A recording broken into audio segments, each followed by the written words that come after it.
Paz e graça, queridos irmãos, sou o professor Rafael Brito. Aqui é o canal do Exército de São Rafael Arcanjo e também dos membros do Apostolado de São Rafael. Seja bem-vindo. Eu sou professor de teologia, como vocês já sabem. Estou terminando meu doutorado em Roma. E como teólogos, cada teólogo, sobretudo aqueles que se inscrevem nas pontifícias do Vaticano, como eu na Gregoriana, fazemos uma promessa de poder defender a doutrina da Igreja e aquilo que a Santa Igreja ensina. Muito tem machucado o meu coração nesse período de ter visto tantas manifestações na internet a respeito da crise da igreja. De fato, nós sabemos, já não é de agora, que a igreja está numa crise profunda. Eu digo quando igreja, não estou falando enquanto a noiva de Cristo, mas falo enquanto instituição governada muitas vezes por homens, desprovido do bom senso, do senso fidelis, chamado assim. Muito tem me surpreendido nesse tempo algumas posições de bispos, de padres, de membros do clero da igreja, religiosos, que têm dividido e até mesmo rasgado o corpo de Cristo ao meio. Você tem percebido nas redes sociais, hoje em dia tem muitos influencers que fazem da sua vida um lugar, muitas vezes, para denunciar, né, os erros da teologia da libertação, os erros também de heresias que entram dentro da igreja. E eu tenho orado também por esses irmãos, porque sei que não tem sido fácil essa árdua missão, né? Porém, eu como teólogo, eu preciso de um pouco orientar também vocês que me seguem aqui, para que possamos reordenar a nossa atenção. Desde o início da igreja, desde lá no princípio, ainda os apóstolos estavam vivos, o apóstolo Paulo, Pedro ainda eram vivos, e você vai ver as controvérsias que aconteciam na igreja. Você tem o partido, né, de Pedro, o partido de Paulo, o partido de Saulo até mesmo, e de Timóteo e de tantos outros, né? Mas cada um tinha a sua própria verdade.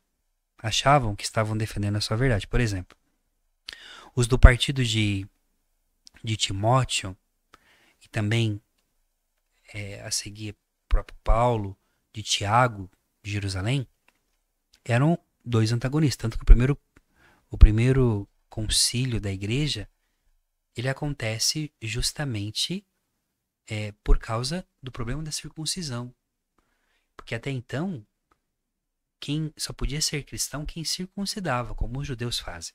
Você sabe que o apóstolo Paulo, por ser enviado aos pagãos, vai fazer que a igreja repense sobre esse tema.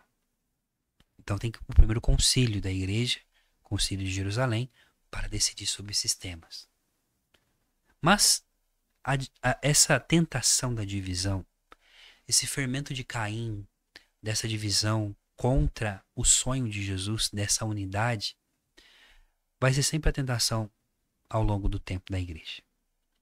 Dito isso, você pega dos primeiros anos da igreja, a era apostólica, a era dos padres da igreja, a Idade Média, moderna, contemporânea e agora os nossos dias atuais. O que nós percebemos? Grupos, facções dentro da igreja que vão defender, sim, os seus pontos de vista. Infelizmente, a América Latina, ela, por uma infestação da teologia da libertação, que na sua raiz ela tem como estrutura algo bom, viu?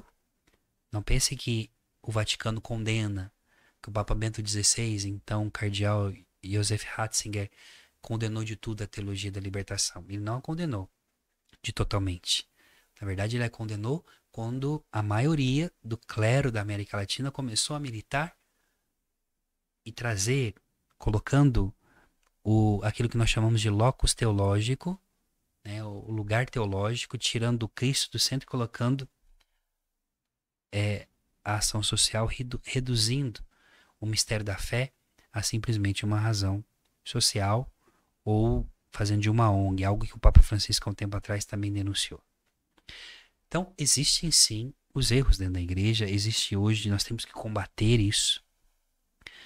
Mas também tem muita gente confrontando também a autoridade do Santo Padre. Hoje nós temos os sede-vacantistas. O que é um sede-vacantista? São aqueles que não reconhecem a autoridade do Papa. Só para você ter ideia, tem pessoas na igreja hoje que não reconhecem, não o Papa Francisco, não reconheciam o Bento XVI, que por sua vez não reconhecia João Paulo II, e por sua vez Paulo VI, João XXIII, e João Paulo I, e o próprio Pio XII. Né? Isso é grave. Meu telefone tocou, peço desculpas. Isso é muito grave. Aqui a gente faz ao vivo. Ora, quando você entende, compreende então, que precisamos de ter discernimento. Precisamos de ter discernimento naquilo que estamos vendo. Então, hoje existe um ataque feroz ao Papa Francisco. Aí você vai falar assim, Rafa, mas nós podemos criticar o Papa Francisco? Claro, podemos. O Papa é infalível somente quando ele pronuncia ex cátedra. A infalibilidade de papel está ligada à defesa da fé. Quando ele fala enquanto sucessor de Pedro, a nível pastoral podemos discordar. Ok, tudo certo até aí. Mas o grande problema, não sei se vocês têm percebido isso ao longo do tempo, é que se tornou uma militância falar veladamente ou explicitamente contra o sucessor de Pedro. E o apóstolo Pedro, ele foi escolhido por Jesus na sua fraqueza, exortado pelo apóstolo Paulo, em particular, não publicamente, né? Para quando ele precisasse de reorientar a sua fé. Agora, os santos da igreja chamam o Papa, o sucessor de Pedro, de doce Cristo na terra. Ora, como que eu posso maltratar, vilipendiar o sucessor dos apóstolos, sucessor de Pedro, e também aquele a quem é o vigário de Jesus Cristo nessa terra? Você está entendendo? É muito grave. É muito grave também aquilo que está acontecendo, que parece que muitos católicos desejam o fim da igreja. Como? Rafa, o que você está falando? Não. Parece que tem essa sede de alimentar o tempo inteiro as intrigas da igreja, colocando isso externamente. Mas deixa eu dizer uma coisa para você, certa vez. E não estou dizendo que é errado colocar os erros. Por exemplo, esses dias, um grande amigo meu, o jornalista Tiago, que é do Católico de Verdade, gosto muito do trabalho do Tiago,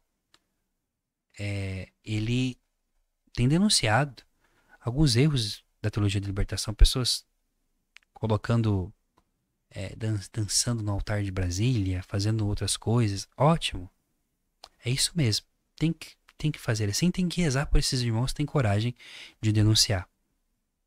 Mas ao mesmo tempo nós não podemos ficar só no negativo.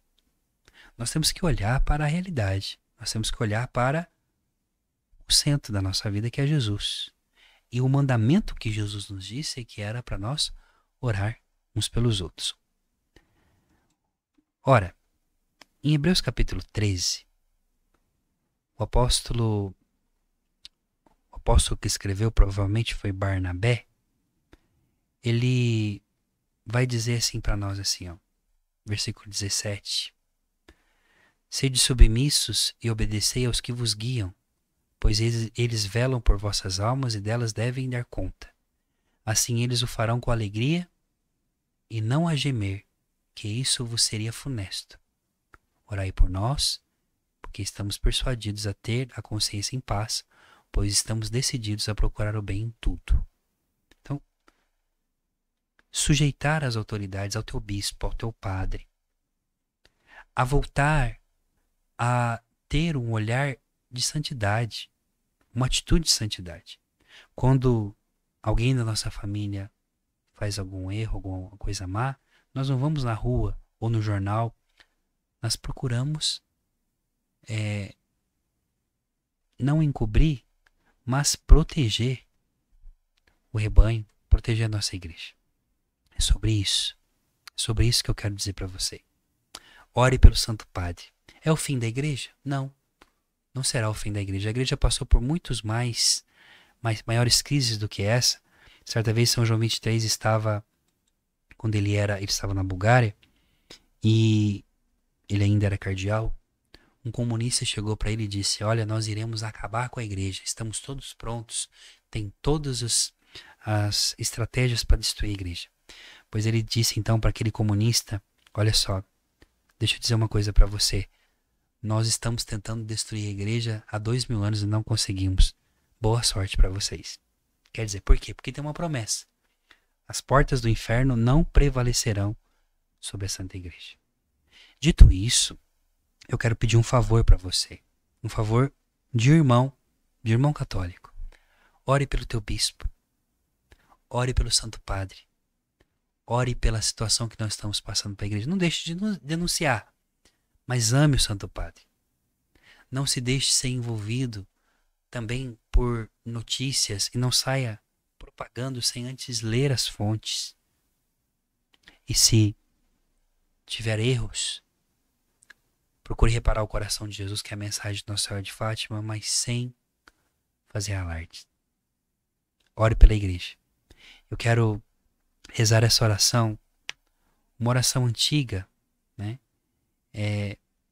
Na qual o nosso querido Papa Leão XIII escreveu e ensinou, que é a oração de São Miguel Arcanjo, para nos defender. E eu peço pelas intenções do Santo Padre, pelo meu bispo diocesano, escreva aqui nos comentários o nome do teu bispo e o nome do teu pároco.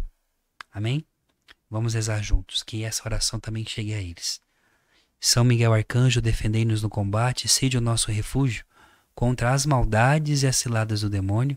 Ordena-lhe Deus, instantemente o pedimos, e vós, príncipe da milícia celeste, pela virtude divina, precipitai no inferno a Satanás e a todos os espíritos malignos que andam pelo mundo para perderem as almas. Amém. Não deixe de orar pela igreja, não deixe de acreditar. Deixe seu like, compartilhe, se inscreva no canal. Deus abençoe você. Estamos unidos no coração de Deus.